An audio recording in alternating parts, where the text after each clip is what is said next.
وضو کے اہم مسائل۔ مسئلہ نمبر 1، پاخانہ، پیشاب، ودی، مذی، منی، کیڑا، پتھری مرد یا عورت کے آگے یا پیچھے سے نکلے وضو جاتا رہے گا۔ مسئلہ نمبر 2، اگر مرد کا ختنہ نہیں ہوا ہے اور سوراخ سے ان چیزوں میں سے کوئی چیز نکلی مگر ابھی ختنہ کی کھال کے اندر ہی ہے، جب بھی وضو ٹوٹ گیا۔ مسئلہ نمبر 3، یوں ہی عورت کے سوراخ سے نکلی مگر ہنوز اوپر والی کھال کے اندر رہی ہے، جب بھی وضو جاتا رہا۔ مسئلہ نمبر 4، عورت کے آگے سے جو خالص رطوبت بے آمیزش خون نکلتی ہے، ناقض وضو نہیں ہے۔ اگر کپڑے میں لگ جائے تو کپڑا پاک ہے۔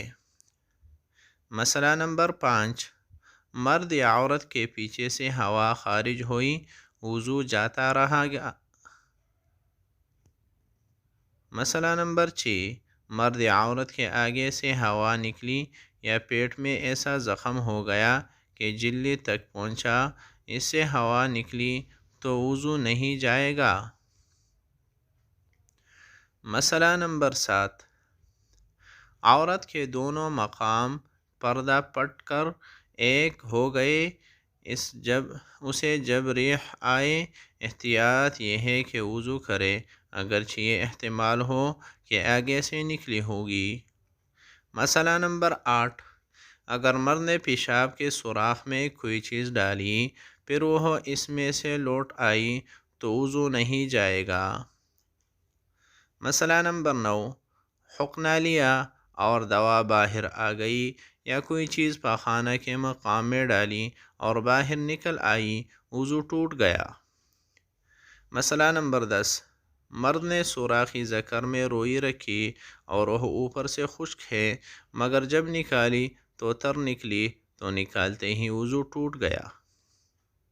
یوں ہی عورت نے کپڑا رکھا اور فرج خارج میں اس کپڑے پر کوئی اثر نہیں مگر جب نکالا تو خون یا کسی اور نجاست سے تر نکلا، اب بھی وضو جاتا رہا۔ مسئلہ نمبر 11، خون یا پیپ یا زرد پانی کہیں سے نکل کر بہا اور اس بہنے میں ایسی جگہ پہنچنے کی صلاحیت تھی جس کا وضو یا غسل میں دھونا فرض ہے، تو وضو جاتا رہا، اگر صرف چمکایا، ابھرا اور بہا نہیں، جیسے سوئی کی نوک یا چاقو کا کنارہ لگ جاتا ہے اور خون ابھر یا چمک جاتا ہے، یا خلال کیا یا مسواک کی یا انگلی سے دانت مانجے یا دانت سے کوئی چیز کاٹی، اس پر خون کا اثر پایا یا ناک میں انگلی ڈالی، اس پر خون کی سرخی آ گئی مگر وہ خون بہنے کے قابل نہ تھا تو وضو نہیں ٹوٹا۔ مسئلہ نمبر 12، اور اگر بہا مگر ایسی جگہ بہہ کر نہیں آیا جس کا دھونا فرض ہو تو وضو نہیں ٹوٹا۔ مثلا آنکھ میں دانہ تھا اور ٹوٹ کر آنکھ کے اندر ہی پھیل گیا، باہر نہیں نکلا، یا کان کے اندر دانہ ٹوٹا اور اس کا پانی سوراخ سے باہر نہ نکلا، تو ان صورتوں میں وضو باقی ہے۔ مسئلہ نمبر 13، زخم میں گڑا پڑ گیا اور اس میں سے کوئی رطوبت چمکی مگر بہی نہیں تو وضو نہیں ٹوٹا۔ مسئلہ نمبر 14، زخم سے خون وغیرہ نکلتا رہا اور یہ بار بار پہنچتا رہا کہ بہنے کی نوبت نہ آئی تو غور کرے کہ اگر نہ پہنچتا تو یہ بہہ جاتا یا نہیں، اگر بہہ جاتا تو وضو ٹوٹ گیا ورنہ نہیں۔ یوں ہی اگر مٹی یا راکھ ڈال ڈال کر سکھاتا رہا، اس کا بھی وہی حکم ہے۔ مسئلہ نمبر 15، پوڑا یا پنسی نچوڑنے سے خون بہا، اگرچہ ایسا ہو کہ نہ نچوڑتا تو نہ بہتا، جب بھی وضو جاتا رہا۔ مسئلہ نمبر 16، آنکھ، کان، ناف، پستان وغیرہ میں دانہ یا ناسور یا کوئی بیماری ہو، ان وجوہ سے جو آنسو یا پانی بہے وضو توڑ دے گا۔ مسئلہ نمبر 17، زخم یا ناک یا کان یا منہ سے کیڑا یا زخم سے کوئی گوشت کا ٹکڑا جس پر خون یا پھر کوئی نجس رطوبت قابل سیلان نہ تھی کٹ کر گرا، وضو نہیں ٹوٹے گا۔ مسئلہ نمبر 18، کان میں تیل ڈالا اور ایک دن بعد کان یا ناک سے نکلا وضو نہ جائے گا۔ یوں ہی اگر منہ سے نکلا جب بھی ناقض نہیں، ہاں اگر یہ معلوم ہو کہ دماغ سے اتر کر معدہ میں گیا اور معدہ سے آیا ہے تو وضو ٹوٹ گیا۔ مسئلہ نمبر 19، چالا نوچ ڈالا، اگر اس میں پانی بہہ گیا وضو جاتا رہا ورنہ نہیں۔ مسئلہ نمبر 20، منہ سے خون نکلا، اگر توک پر غالب ہے وضو توڑ دے گا ورنہ نہیں۔ فائدہ: غلبہ کی شناخت یوں ہے کہ توک کا رنگ اگر سرخ ہو جائے تو خون غالب سمجھا جائے اور اگر زرد ہو تو مغلوب۔ مسئلہ نمبر 21، جونک یا بڑی کلی نے خون چوسا اور اتنا پی لیا کہ اگر خود نکلتا تو بہہ جاتا، وضو ٹوٹ گیا ورنہ نہیں۔ مسئلہ نمبر 22، اگر چھوٹی کلی یا جو یا کٹمل، مچھر، مکھی، پسو نے خون چوسا تو وضو نہیں جائے گا۔ مسئلہ نمبر 23، ناک صاف کی، اس میں سے جمع ہوا خون نکلا، وضو نہیں ٹوٹا۔ مسئلہ نمبر 24، ناروں سے رطوبت بہے وضو جاتا رہے گا اور ڈورا نکلا تو وضو باقی ہے۔ مسئلہ نمبر 25، اندھے کی آنکھ سے جو رطوبت بوجہ مرض نکلتی ہے ناقض وضو ہے۔ مسئلہ نمبر 26، منہ برقے کھانے یا پانی یا صفرا کی وضو توڑ دیتی ہے۔ فائدہ: منہ بر کے یہ معنی ہے کہ اسے بے تکلف نہ روک سکتا ہو۔ مسئلہ نمبر 27، بلغم کی قے وضو نہیں توڑتی جتنی بھی ہو۔ مسئلہ نمبر 28، بہتے خون کی قے وضو توڑ دیتی ہے جب توک سے مغلوب نہ ہو اور جمع ہوا خون ہے تو وضو نہیں جائے گا جب تک منہ بر نہ ہو۔ مسئلہ نمبر 29، پانی پیا اور معدے میں اتر گیا، اب وہی پانی صاف شفاف قے میں آ گیا، منہ بر ہے، وضو ٹوٹ گیا اور وہ پانی نجس ہے، اور اگر سینہ تک پہنچا تھا کہ اچھو لگا اور نکل آیا تو نہ وہ ناپاک ہے نہ اس سے وضو جائے گا۔ مسئلہ نمبر 30، اگر توڑی چند بار قے آئی کہ اس کا مجموعہ منہ بر ہے تو اگر ایک ہی متلی سے ہے تو وضو توڑ دے گی، اور اگر متلی جاتی رہی ہے اور اس کا کوئی اثر نہ رہا، پھر نئے سرے سے متلی شروع ہوئی اور قے آئی اور دونوں مرتبہ کی علیحدہ منہ بر نہیں مگر دونوں جمع کی جائے تو منہ بر ہو جائے تو یہ ناقض وضو نہیں، پھر اگر ایک ہی مجلس میں ہے تو وضو کر لینا بہتر ہے۔ مسئلہ نمبر 31، قے میں صرف کیڑے یا سانپ نکلے وضو نہ جائے گا، اور اگر اس کے ساتھ کچھ رطوبت بھی ہے تو دیکھیے منہ بر ہے یا نہیں، منہ بر ہے تو ناقض ہے ورنہ نہیں۔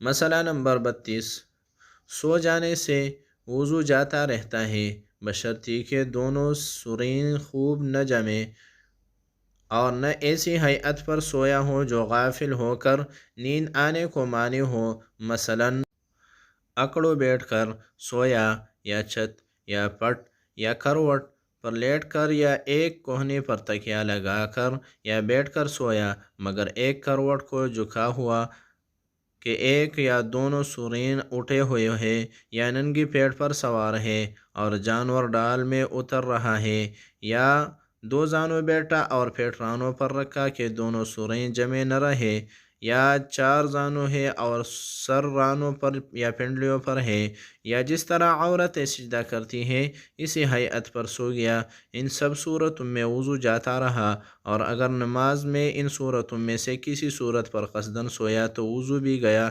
نماز بھی گئی۔ وضو کر کے سرے سے نیت باندھے اور بلا قصد سویا تو وضو جاتا رہا، نماز نہیں گئی، یعنی وضو کر کے جس رکن میں سویا تھا وہاں سے ادا کرے اور اثر نو پڑھنا بہتر ہے۔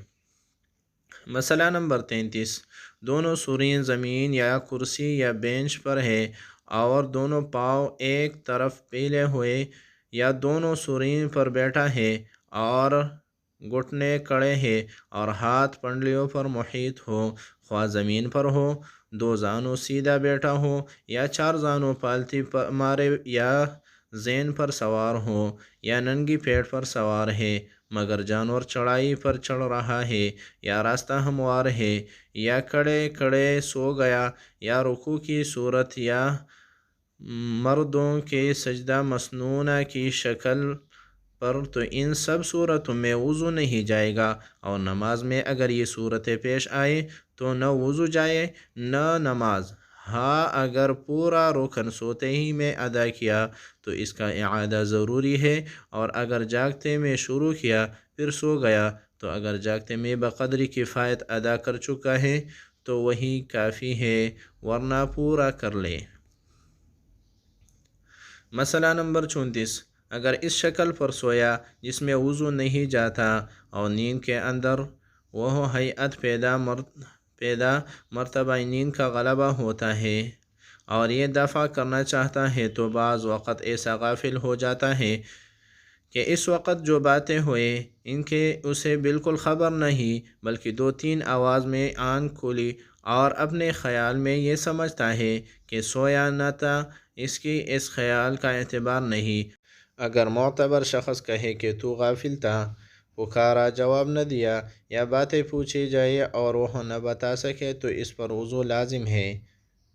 فائدہ: انبیاء علیہم السلام کا سونا ناقض وضو نہیں، ان کی آنکھیں سوتی ہیں، دل جاگتے ہیں، علاوہ نیند کے، اور نواقض ہو گئی جس سے وضو جاتا رہتا ہے، تو اگر فوراً بلا وقفہ جاگ اٹھا وضو نہ گیا ورنہ جاتا رہا۔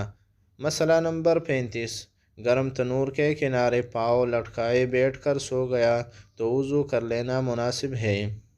مسئلہ نمبر 36، بیمار لیٹ کر نماز پڑھتا تھا، نیند آ گئی، وضو جاتا رہا۔ مسئلہ نمبر 37، اونگنے یا بیٹھے بیٹھے جھونکے لینے سے وضو نہیں جاتا۔ مسئلہ نمبر 38، جھوم کر گر پڑا اور فوراً آنکھ کھل گئی، وضو نہیں گیا۔ مسئلہ نمبر 39، نماز وغیرہ کے انتظار میں بعض سے انبیاء علیہ السلام کا وضو جاتا ہے یا نہیں، اس میں اختلاف ہے۔ صحیح یہ ہے کہ جاتا رہتا ہے، بوجہ ان کی عظمت شان کے، نہ بسبب نجاست کے، کہ ان کے فضلات شریفہ طیب و طاہر ہے، جن کا کھانا پینا ہمیں حلال اور باعث برکت ہے۔ مسئلہ نمبر 40، بے ہوشی اور جنون اور غشی اور اتنا نشہ کہ چلنے میں پاؤں لڑکھڑائے ناقض وضو ہے۔ مسئلہ نمبر 41، بالغ کا قہقہہ یعنی اتنی آواز سے ہنسی کہ آس پاس والے سنیں، اگر جاگتے میں رکوع سجدہ والی نماز میں ہو وضو ٹوٹ جائے گا اور نماز فاسد ہو جائے گی۔ مسئلہ نمبر 42، اگر نماز کے اندر سوتے میں یا نماز جنازہ یا سجدہ تلاوت میں قہقہہ لگایا تو وضو نہیں جائے گا، وہ نماز یا سجدہ فاسد ہے۔ مسئلہ نمبر 43، اور اگر اتنی آواز سے ہنسا کہ خود اس نے سنا، پاس والوں نے نہ سنا، تو وضو نہیں جائے گا، نماز جاتی رہے گی۔ مسئلہ نمبر 44، اگر مسکرایا کہ دانت نکلے، آواز بالکل نہیں نکلی، تو اس سے نہ نماز جائے نہ وضو۔ مسئلہ نمبر 45، مباشرت فاحشہ یعنی مرد اپنے اعلیٰ کو تندی کی حالت میں عورت کی شرمگاہ یا کسی مرد کی شرمگاہ سے ملائے، یا عورت باہم ملائے، بشرطیکہ کہ کوئی شے حائل نہ ہو، ناقض وضو ہے۔ مسئلہ نمبر 46، اگر مرد نے اپنے آلہ سے عورت کی شرمگاہ کو مس کیا اور انتشاری آلہ نہ تھا، عورت کا وضو اس وقت میں بھی جاتا رہے گا، اگرچہ مرد کا وضو نہ جائے گا۔ مسئلہ نمبر 47، بڑا استنجا ڈیلے سے کر کے وضو کیا، اب یاد آیا کہ پانی سے نہ کیا تھا، اگر پانی سے استنجا مسنون طریق پر یعنی پاؤں پھیلا کر سانس کا زور نیچے کو دے کر کرے گا، وضو جاتا رہے گا، اور ویسے کرے گا تو نہ جائے گا مگر وضو کر لینا مناسب ہے۔ مسئلہ نمبر 48، پڑیاں بالکل اچھی ہو گئی، اس کا مردہ پوست باقی ہے، جس میں اوپر منہ اور اندر خلا ہے، اگر اس میں پانی بھر گیا پھر دبا کر نکالا تو نہ وضو جائے نہ وہ پانی ناپاک۔ ہاں اگر اس کے اندر کچھ تری خون وغیرہ کی باقی ہے تو وضو بھی جاتا رہے گا اور پانی بھی نجس ہے۔ مسئلہ نمبر 49، عوام میں جو مشہور ہے کہ گھٹنا یا اور سطر کھلنے یا اپنا یا پرایا سطر دیکھنے سے وضو جاتا رہتا ہے، محض اصل بات ہے۔ ہاں وضو کے آداب سے ہے کہ ناف سے زانوں کے نیچے تک سب سطر چھپا ہو، بلکہ استنجے کے بعد فوراً ہی چھپا لینا چاہیے کہ بغیر ضرورت سطر کھلا رہنا منع ہے اور دوسروں کے سامنے سطر کھولنا حرام ہے۔ اللہ ان مسائل پر عمل کرنے کی توفیق عطا فرمائے۔